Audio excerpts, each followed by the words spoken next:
नमस्कार, मी मराठीमध्ये आपलं सर्वांचं स्वागत. मी मयांक भागवत.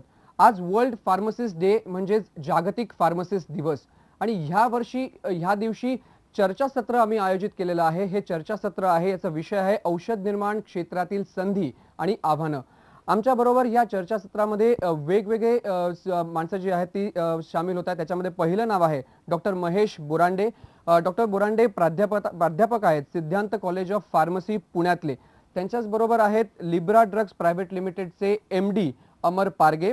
त्यांच्यासोबत आहेत मानकर विद्यानंद, कॅम्पस रजिस्ट्रार सिद्धांत ग्रुप ऑफ इन्स्टिट्यूट्स पुणे. त्यांच्याबरोबर आहेत डॉक्टर प्रमोद भडकवाडे, उपकुलसचिव पुणे विद्यापीठ. आणि आपल्याबरोबर आणखीन एक गेस्ट जॉईन होत आहेत, डॉक्टर किशोर जैन, माजी अधिष्ठाता औषध निर्माण.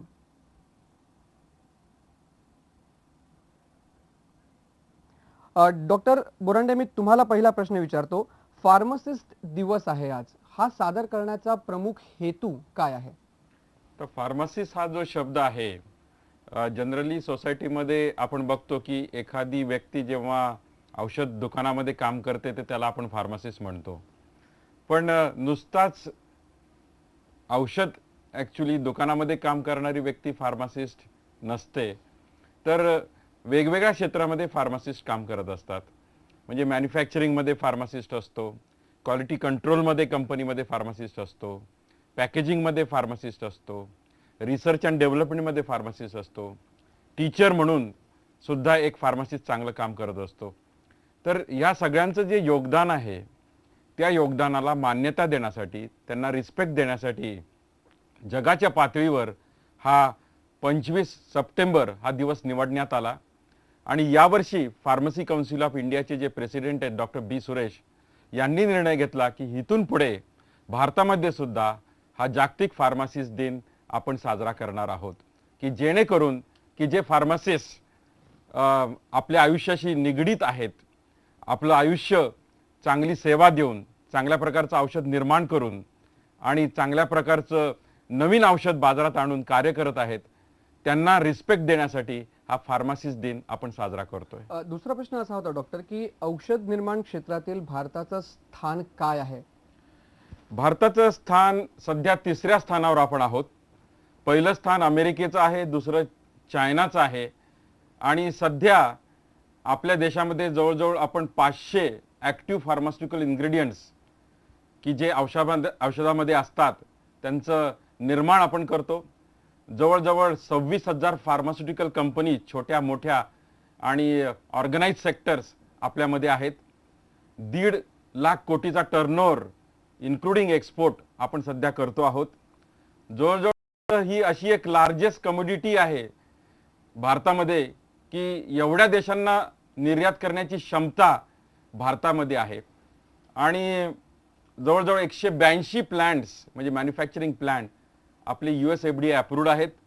170 प्लांट युरोपियन सर्टिफिकेशन त्यांना देण्यात आलेलं आहे. आणि जवळजवळ 857 प्लांट्स आपल्याकडे WHO GMPने अप्रूव्ड केलेले आहेत. म्हणजे गुणवत्ता जी आहे औषधांची ती जगमान्य झालेली आहे. आणि म्हणूनच डॉक्टर APJ अब्दुल कलाम यांनी जे आपल्याला सांगितलं आहे 2020 साली भारत महासत्ता होणार, तर एकंदरीत आपल्या औषध निर्मात्यांनी आणि सर्वांनी मिळून जी प्रगती केलेली आहे, तर आम्हाला खात्री आहे की 2020 साली भारत ही जगातली औषधी क्षेत्रातली महासत्ता होणारच. डॉक्टर, तुम्ही म्हणालात गुणवत्ता. आता गुणवत्ता ही कॉलेजमधूनच जी आहे ती बनेल. मी भडकवाडे सरांना प्रश्न विचारतो की विद्यापीठ स्तरावर फार्मसी क्षेत्रात कुठकुठले अभ्यासक्रम आहेत? कारण ज्या वेळेला गुणवत्ता आपण म्हणतो तेव्हा गुणवत्ता ही कॉलेजमधूनच तयार होते. मुळात विद्यापीठ हे वेगवेगळ्या विद्याशाखांसाठी असताना विद्यापीठाचं मूळ काम आहे पदवी शिक्षण, पदव्युत्तर शिक्षण आणि संशोधन, या 3 गोष्टींना पुढे नेण्याचं आहे. त्या अँगलने जर बघितलं तर विद्यापीठांमधून जर महाराष्ट्रापुरता विचार केला तर आपल्याकडे महाराष्ट्रात जवळजवळ 141 पदवी स्तरावर शिक्षण देणारी महाविद्यालये आहेत. पुणे विद्यापीठापुरतं बोलायचं झालं तर पदव्युत्तर स्तरावर 41 महाविद्यालयांमधून आपल्याकडे MPharmचा कोर्स चालवला जातो.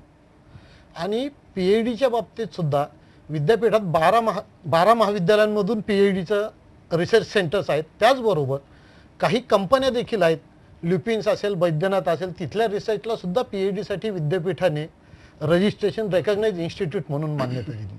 म्हणजेच एकंदरीत शिक्षण, पदवी शिक्षण म्हणजे B.Pharmची डिग्री, त्यानंतर पदव्युत्तर शिक्षण म्हणजे M.Pharmची डिग्री, आणि पुढील संशोधन ही PhD, या स्तरावरचे अभ्यासक्रम वेगवेगळ्या विद्यापीठांमधून चालू असतात आणि सर्वच महाराष्ट्रातल्या 11 विद्यापीठांमधून या पद्धतीचं शिक्षण दिलं जातं. मी अमर पारगे यांना प्रश्न विचारतो. तुम्ही लिब्रा ड्रग्सचे MD आहात. या क्षेत्रामध्ये येताना किंवा या क्षेत्रामध्ये आल्यानंतर कशा प्रकारे जे आहे ते आणखीन तुम्हाला असं वाटलं की ह्या क्षेत्रामध्ये येऊन हे क्षेत्रामध्ये मोठं करावं किंवा आणखीन काही काम करावं? पूर्वी माणसाच्या ज्या गरजा होत्या त्या 3 गोष्टींपुरत्या मर्यादित होत्या. त्याच्यामध्ये अन्न, वस्त्र आणि निवारा ह्या 3 गोष्टी आपल्या सगळ्यांनाच माहिती आहेत. पण आत्ताच्या काळामध्ये औषध ही एक गरज झालेली आहे आणि लोकांची लाईफ एक्सपेक्टन्सी जी वाढलेली आहे त्याच्यामुळे ही पुढच्या काही काळावरती तरी औषध ही एक नितांत गरज लागणार आहे. त्यामुळे फार्मसी क्षेत्राला अतिशय महत्त्व आलेलं आहे आणि त्याला प्रचंड मोठा स्कोप आहे. त्यामुळे असं वाटतं आहे की भारतामध्ये गुणवत्ता आहे, भारतामध्ये क्वालिफाईड स्टाफ आहे, मग तो जर का आपण आपली ही इंडस्ट्री वाढवण्यासाठी का वाढवू नये? मला एक गोष्ट याच्यात सांगायची आहे की भारत जेव्हा स्वतंत्र झाला तेव्हा आपलं ॲव्हरेज आयुमान जे होतं ते 38 वर्षाचं होतं. आज 60 वर्षात फार्मसी क्षेत्राने एवढी मोठी प्रगती केलेली आहे की आपलं एक ॲव्हरेज आयुमान जे आहे किंवा आयुष्य आहे ते 62 वर्षापर्यंत पोहोचलेलं आहे. पण अजूनसुद्धा आपण 20 वर्ष जपानच्या मागे आहोत आणि मला वाटतं येणाऱ्या या 5 ते 10 वर्षामध्ये आपण नक्कीच आपलं आयुमान हे 81 वर्षापर्यंत नेऊ आणि क्वालिटी ऑफ लाईफ जे म्हणतो ते देण्याचं काम फार्मसी क्षेत्र करणार आहे. डॉक्टर, आपण हे चर्चासत्र असंच सुरू ठेवू. एक ब्रेक घेऊया. ब्रेक नंतर ह्याच विषयावरची हे चर्चासत्र असंच पुढे सुरू राहील.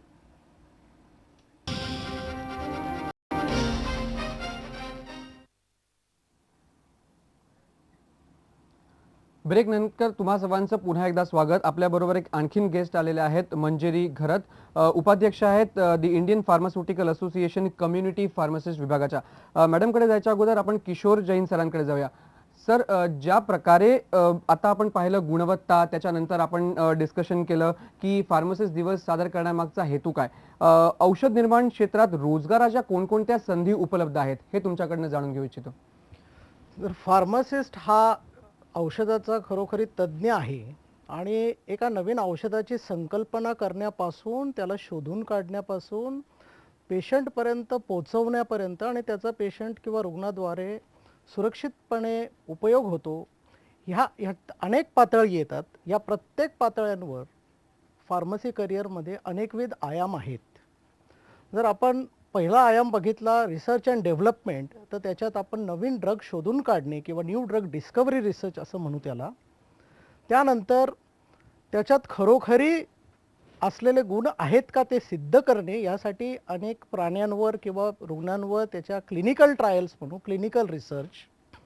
त्यानंतर त्याला उपयुक्त प्रकारात घडवून आणणे, ज्याला फॉर्म्युलेशन म्हणू आपण, फॉर्म्युलेशन डेव्हलपमेंट.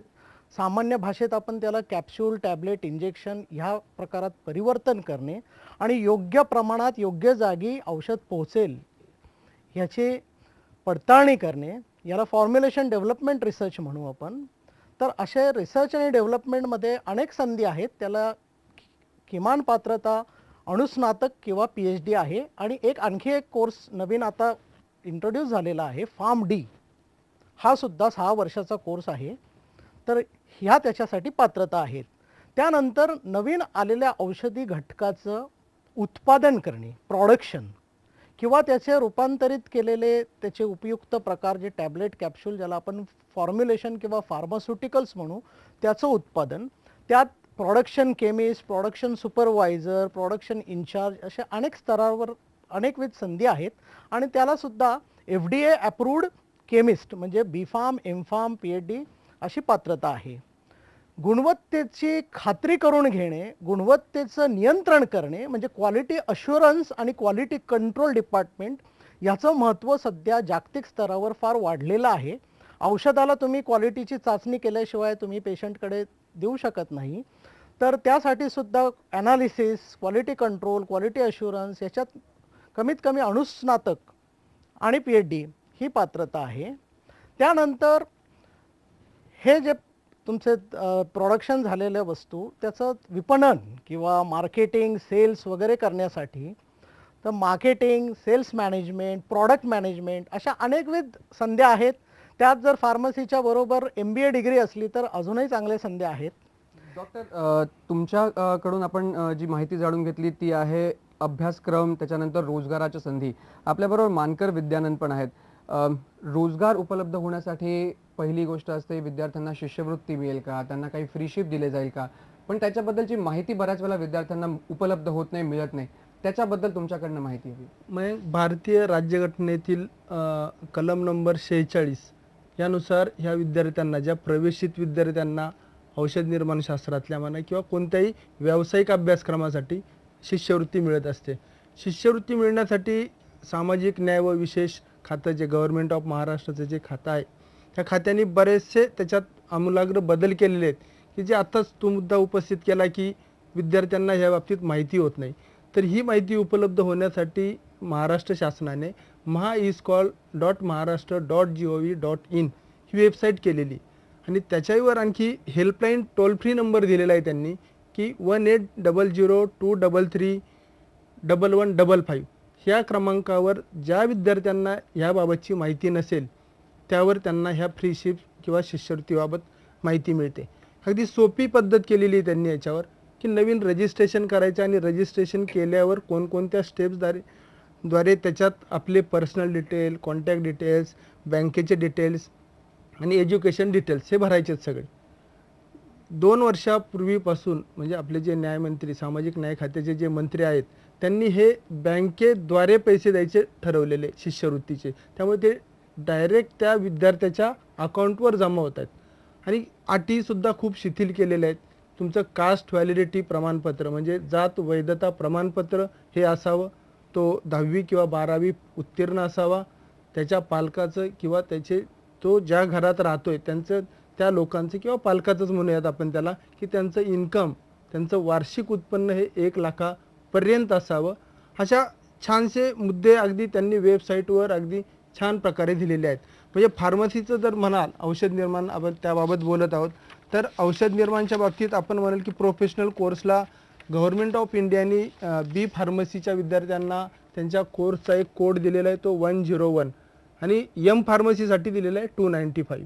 आणि याबाबत सविस्तर जर माहिती विद्यार्थ्यांना हवी असेल तर mahaiscol.वर ते जाऊन त्याबद्दलची माहिती पूर्ण घेऊ शकतात. आपण डॉक्टर बोरांडे तुमच्याकडे येऊयाच, पण त्याच्या अगोदर आपण मॅडम कडे जाऊया. मंजिरी घरात सगळ्यात महत्त्वाची गोष्ट असते गुणवत्ता झाल्यानंतर फार्मसिस्ट पास होऊन कॉलेजच्या बाहेर पडला, त्याच्यावरती सगळ्यात मोठी जबाबदारी असते पेशंटना औषधं देणं. प्रत्येक केमिस्टमध्ये फार्मसिस्ट असावा हे गरजेचं आहे आणि त्याची गरज त्या ठिकाणी कितपत आहे? जसं दवाखान्यामध्ये डॉक्टर पाहिजे, कोर्टामध्ये वकील पाहिजे, शाळेमध्ये शिक्षक पाहिजे, तसं फार्मसीच्या दुकानामध्ये हा फार्मसिस्ट अत्यावश्यकच आहे. आणि तो फार्मसिस्ट म्हणजे क्वालिफाईड फार्मसिस्ट, नोंदणीकृत फार्मसिस्ट, ज्यांनी डिप्लोमा इन फार्मसी किंवा बी फार्म केलेला आहे किंवा एम फार्म केलेला आहे, जे फार्मसीचं रीतसर शिक्षण घेतलेला व्यावसायिक आणि तो समाजाभिमुख ही भूमिका आहे, हा फार्मसिस्ट दुकानामध्ये असलाच पाहिजे. आणि फार्मसिस्टच्या देखरेखीखालीच औषधं दिली गेली पाहिजेत. कारण आपल्याला कल्पना आहे की आधुनिक औषधं जी आहेत ती इतकी प्रभावी रसायनं आहेत की ती डॉक्टरांच्या प्रिस्क्रिप्शनवर अचूकपणे दिली गेली पाहिजेत आणि ही सुरक्षित औषधं फार्मसिस्टच्या हातून डॉक्टर आपल्या पेशंटना मार्गदर्शनाखाली दिली गेली पाहिजेत. आणि नुसती औषधं डिस्पेन्स करणं हे फार्मसिस्टचं काम नाही, तर रुग्ण समुपदेशक जो आपण म्हणतो म्हणजे पेशंट काउन्सिलर, म्हणजे औषधं देतानाच पेशंटला आपल्याला हे सांगायला हवं की ही औषधं अशी घे, जेवणाआधी घे किंवा जेवणानंतर घे, डॉक्टरांनी सांगितलंय दिवसातनं 3 वेळा घे, अँटीबायोटिकचा कोर्स 5 दिवस दिलेला आहे तर 5 दिवस पूर्ण कर, हे सगळं सांगण्याचं काम हे आपल्या फार्मसिस्टचं आहे. आणि त्यासाठी आजचा आपला जो फार्मसिस्ट आहे तो सक्षम होत आहे. मॅडम तुमच्याकडे ब्रेक नंतर पुन्हा एकदा येऊ, मात्र हे चर्चासत्र असंच चालू राहील. सध्या एक ब्रेक घेऊ, ब्रेक नंतर या चर्चासत्रामध्ये आपण पुन्हा एकदा येऊया.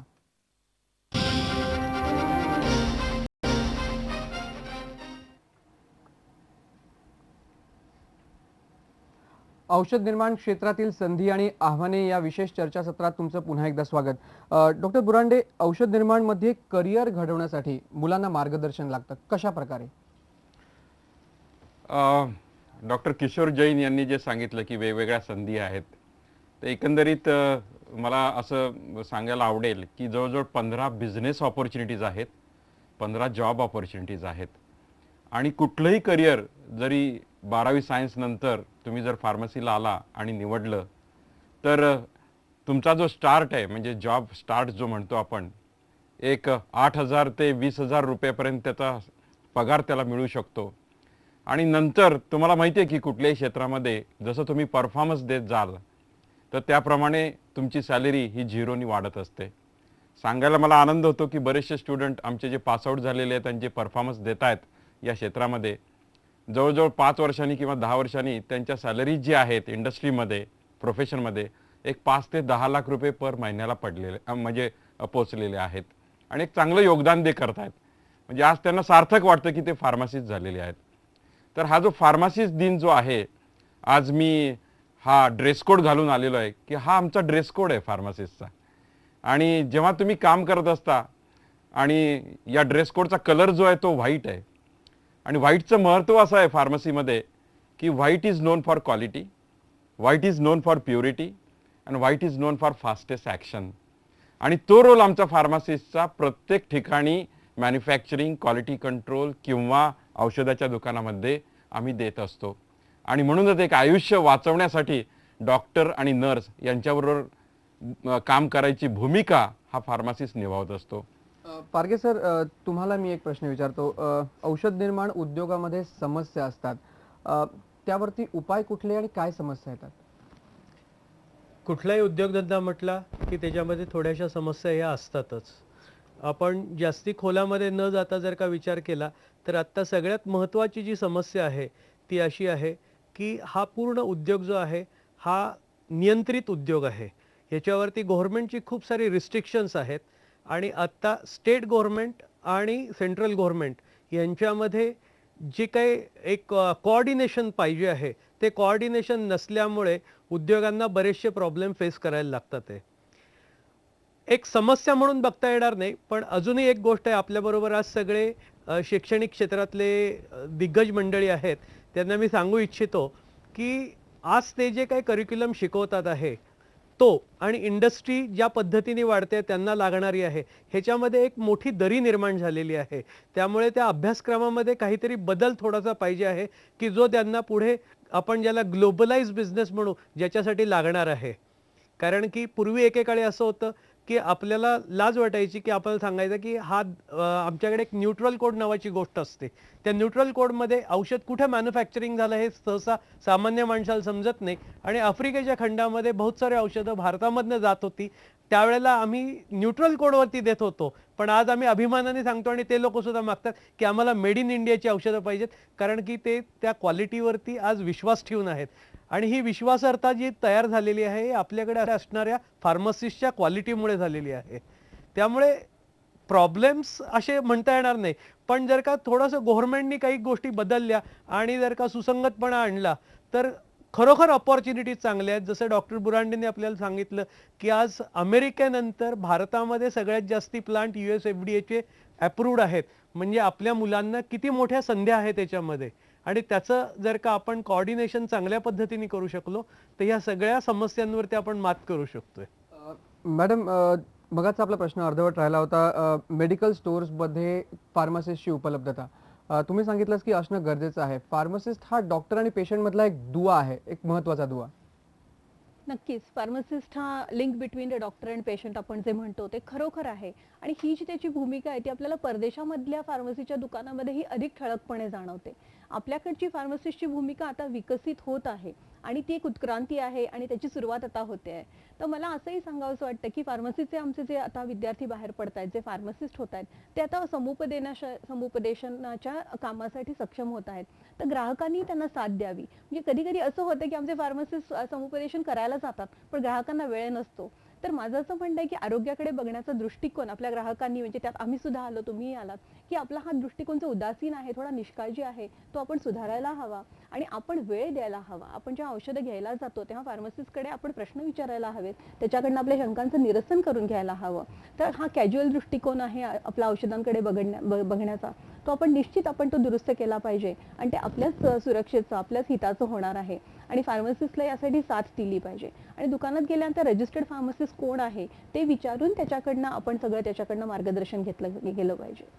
मानकर विद्यानंद, तुम्ही मगाशी म्हणालात की काय काय सुरू आहेत केंद्र सरकारच्या स्टेप्स किंवा राज्य सरकारच्या स्टेप्स. तुम्ही का वेबसाईट बद्दल म्हणालात, कशा प्रकारे मुलं जी आहेत ती इझिली त्या वेबसाईटची ऍक्सेस करू शकतात आणि सगळी माहिती जी आहे ती मिळवू शकतात? mahaiscall.maharashtra.gov.in ही वेबसाईट आहे आणि ह्या वेबसाईटवर तुम्ही गेलात की तुम्हाला कसं रजिस्ट्रेशन करायचं आहे, कोणत्या प्रकारे करायचं आहे आणि कुठपर्यंत तुम्ही तुमची प्रोसेस पूर्ण करायची आहे, की तुम्ही अप्लाय केल्यानंतर रजिस्ट्रेशन केल्यानंतर साधारण तुम्हाला किती दिवसात फ्री शिप किंवा स्कॉलरशिप मिळणार आहे हे सुद्धा त्या वेबसाईटवर त्यांनी डिक्लेअर केलेलं आहे. मुद्दा हा येतो मयांक की ही शिष्यवृत्ती किंवा फ्री शिप मिळवण्यासाठी त्याची एक महत्त्वाची अट म्हणजे त्या योजनेतली महत्त्वाची अट आहे की तुमच्याकडं जात वैधता प्रमाणपत्र असायला हवं. पण बरेचसे पालक अनभिज्ञ असतात की हे जात वैधता प्रमाणपत्र त्यांना लवकर समजत नाही. म्हणजे याच्यात दोन प्रकार असतात, एक जात प्रमाणपत्र आणि दुसरं जात वैधता प्रमाणपत्र. जात प्रमाणपत्रावर तुम्ही प्रवेश घेऊ शकता, पण जात प्रमाणपत्रामुळे तुम्हाला शिष्यवृत्ती किंवा स्कॉलरशिप मिळत नाही, तर त्याच्यासाठी तुम्हाला जात वैधता प्रमाणपत्र असावं लागतं. हे 10वीला आणि 12वीच्या ह्या दोन वेळेस तुमची इयत्ता तुमच्या पाल्याची 10वी असेल किंवा 12वी असेल त्यावेळेस तुम्हाला हे जात वैधता प्रमाणपत्र मिळवता येतं, किंवा तिसऱ्या वेळेस म्हणजे तुम्ही ज्यावेळेस नोकरीला असता त्यावेळेस एक मिळवता येतं. म्हणजे महाराष्ट्र शासनाला माझी एक नम्र विनंती राहील की जात वैधता प्रमाणपत्र हे अगदी 5वीपासून दिलं तरी मला त्याच्यात काही वेगळं वाटत नाही. त्याबद्दल काही अडचणी असतील ते शासन स्तरावर त्या सोडवल्या जातील. पण किशोर जैन कडे आता जाऊया. डॉक्टर जैन, घरात मॅडम म्हणाल्या की सगळ्यात महत्त्वाची गोष्ट फार्मासिस्ट असणं आवश्यक आहे.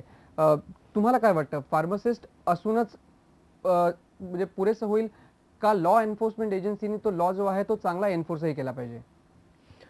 खरोखर आहे की दोन्ही गोष्टींचं म्हणजे फार्मासिस्ट असणं जितकं आवश्यक आहे ते आवश्यक करणं लॉ एन्फोर्समेंट एजन्सीनी पण करणं आवश्यक आहे.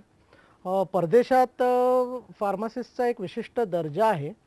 जसं की डॉक्टर डायग्नोसिस करतात, नंतर फार्मासिस्ट एक्सपर्ट म्हणून किती प्रमाणात औषध घ्यायचं, कधी घ्यायचं, केव्हा घ्यायचं, काय काळजी घ्यायची हे सगळं ते नक्की करतात.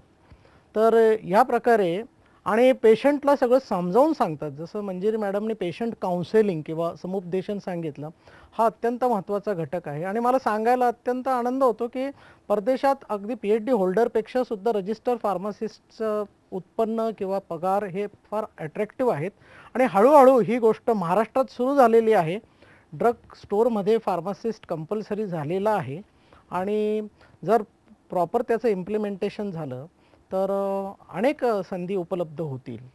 डॉक्टर बोरांडे, मी परत तुमच्याकडे येतो. जर आपण या सगळ्या चर्चासत्राचं समअप करायचं म्हटलं किंवा सार काढायचं म्हटलं तर आपण बऱ्याचशा पॅनलिस्टचं म्हणणं ऐकलं, फार्मसिस्टची जरुरी काय, गुणवत्ता कशी बनेल, क्षेत्रात आल्यानंतर तुम्हाला व्यावसायिक बनायचं आहे किंवा त्या क्षेत्रात तुम्हाला रोजगाराच्या संधी कशा मिळतील. तर या सगळ्या गोष्टींचा सार तुम्ही थोडक्यात कसा सांगाल?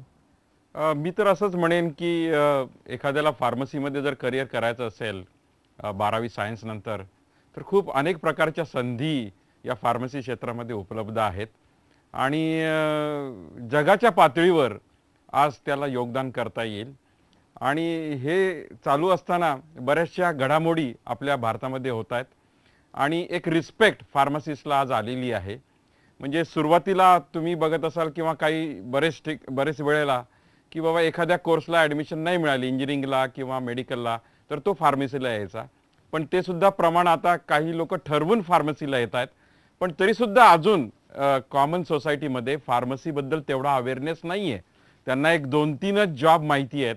जवळजवळ 15 जॉब आणि 15 बिझनेस ऑपॉर्च्युनिटीज ज्या आहेत आणि त्यांचं कौशल्य जे आहेत त्याच्यामध्ये ते एक चांगलं योगदान ते करू शकतील. मी तर असंच म्हणेन की आपण दूध जर बघितलं की दूध हे एक पौष्टिक पदार्थ आहे आणि दूध आपल्याला हेल्दी बनवतं. तर तसंच फार्मसी प्रोफेशननी या देशाला नक्कीच हेल्दी केलेलं आहे आणि जे कोणी फार्मासिस्ट आज हे कार्यरत आहेत त्यांनी जर आपला मधाचा व्हॅल्यू त्या आपल्या दुधामध्ये जर टाकली तर ते पंचामृत व्हायला काही हरकत नाही. आणि असं पंचामृत करिअर जर झालं तर मला वाटतं आपण जे आयुष्यामध्ये बघतोय की मला काय काय हवंय. सर आपल्याकडे आज वेळ कमी आहे. तुम्ही सगळे आलात या चर्चासत्रात सामील झालात त्याबद्दल तुमचे धन्यवाद. हे चर्चासत्र होतं औषध निर्माण क्षेत्रातील संधी आणि आव्हाने. आपण वेगवेगळ्या पॅनलिस्टचं म्हणणं ऐकलं की रोजगार कसा यामधून निर्माण होऊ शकतो, याच्यामध्ये जर स्टुडंट येत असतील तर त्यांना पुढे जे आहे ते संधी कसे मिळू शकतात, त्याच्यासाठी वेगवेगळ्या ठिकाणी जे आहे ते माहिती उपलब्ध होऊ शकते. एकंदरीतच फार्मासिस्ट हे येणाऱ्या काळामध्ये जे आहे एक चांगलं क्षेत्र म्हणून जे आहे ते पुढे समोर येऊ शकतं. मी मराठीमध्ये या चर्चासत्राबद्दल आत्ताच इथेच थांबूया. पाहत राहा मी मराठी.